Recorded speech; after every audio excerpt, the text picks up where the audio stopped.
السلام عليكم ورحمة الله وبركاته. ازيكم حبايبي؟ عاملين ايه؟ يا رب تكونوا دايما بخير. النهارده جايبه لكم فيديو جميل جدا لتعبئة المانجا. بصراحة انا كنت كده هخزن شوية مانجا حلوين. جبنا طبعا المانجا وغسلناها كويس جدا جدا وقطعناها، ويلا بقى عشان نعبيها كده مع بعضينا. بصوا بقى، انا جاية النهارده اوريلكم احلى مانجا من ايد اختكم شوشو. المانجا يا جماعة كلها كده يعني متقطعة ما شاء الله تبارك الرحمن، قطع كده سليمة مش مهرية في ايدي ولا اي حاجة خالص. دي طبعا المانجا الاجنبي ما شاء الله تبارك الرحمن، بألف هنا وشفا. وده كده كان تخزين المانجا معانا زي ما انتم شايفين. بصوا المانجا يا جماعة، يعني حتى لو عايزة اطلعها من الفريزر واحط كده عليها شوية سكر وناكلها كده بالمعلقه او الشوكه، بتبقى جميله، بتبقى طعمها جميل طبعا. لان المانجا زي ما انتم شايفينها كده قطع قطع، يعني مش مهريه او متفعصه او فيها اي حاجه خالص. ما شاء الله تبارك الرحمن، احلى شويه مانجا من ايد اختكم شوشو. انا بقى فرست كده شويه المانجا دول عشان خاطر رمضان. كل سنه وانتم طيبين وبخير.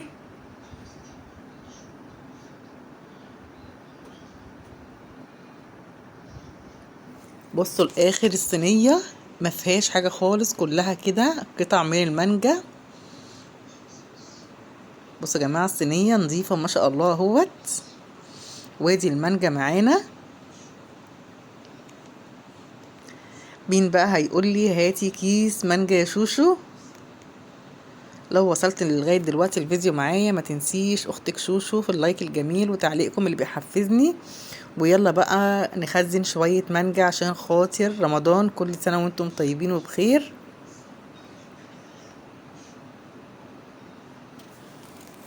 الحاجه يا جماعه لما بنخزنها ونخليها في الفريزر بتنفعنا في اي وقت. خزني في الفريزر شويه مانجا عشان العصير.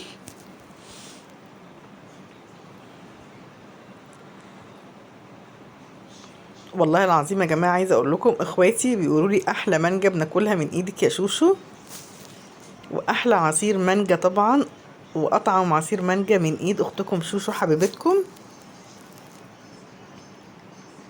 وادي معانا كده عملنا كام كيس ما شاء الله تبارك الرحمن. انا بصراحه ما كترتش السنه دي خالص، يعني هم 10 اكياس عملتهم بألف هنا وشفا.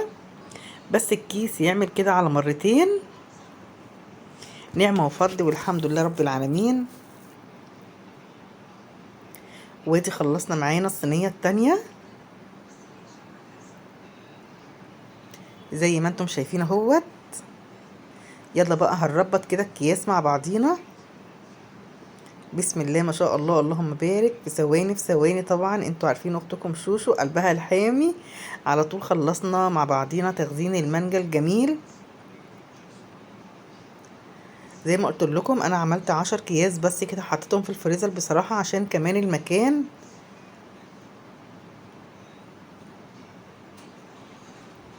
ما شاء الله تبارك الرحمن. الكيس يا جماعة يعمل معايا مرتين. اوعوا بقى تكونوا نسيتوا اللايك لاختكم شوشو حبيبتكم.